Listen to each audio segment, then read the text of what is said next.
A conversation with 60 Minutes producer Katie Texter. The winner of the pitch competition is Soundwaves.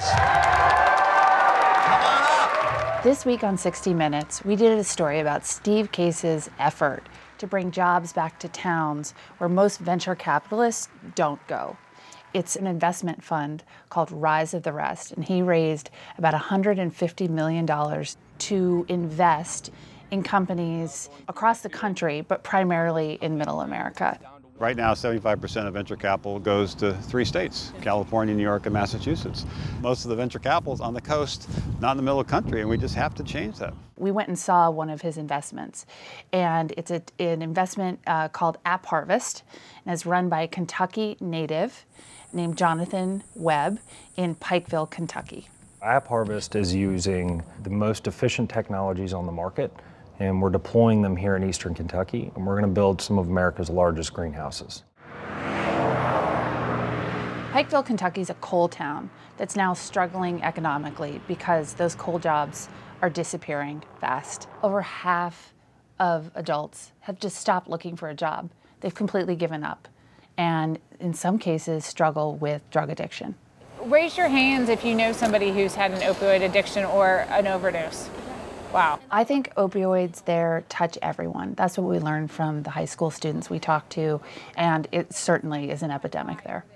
Our overdose rate is huge. Like, I mean, so many people, that's what they die from around here. Like, I mean, that's what it is.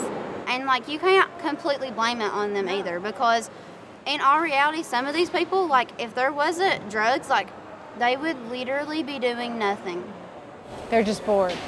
They're bored, yeah, like you can't get a job. In Sharyn Alfonsi's interview with Jonathan Webb, he said, look, I'm taking this opioid epidemic head on. He says, if I can give these people a good paying job and give them hope and a sense of pride, he believes that they're going to be showing up to work every day. I went to one of the clinics and met with a women's clinic at a large drug rehab center.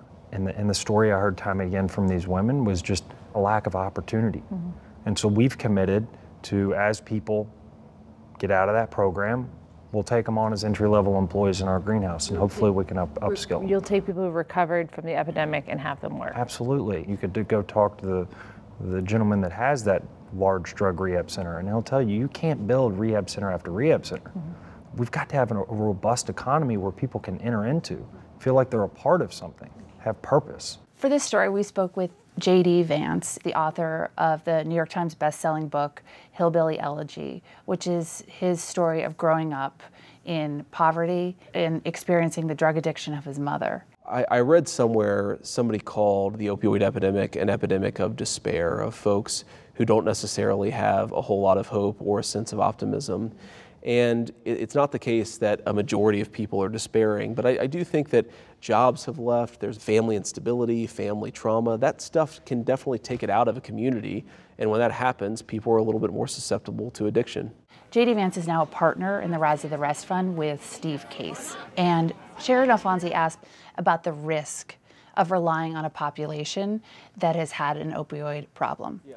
Both said it's a risk, they're aware of the risk, but they want to go forward. We need to give them reasons to be hopeful, and jobs matter. Jobs are not just about income, it's about dignity and respect and purpose. So how do we shift that? How do we back these startups in their communities that can create jobs in their communities that give them more reason to be hopeful, more reason to be optimistic? I'm not saying that's going to solve the opioid epidemic, but I think it's part of the solution.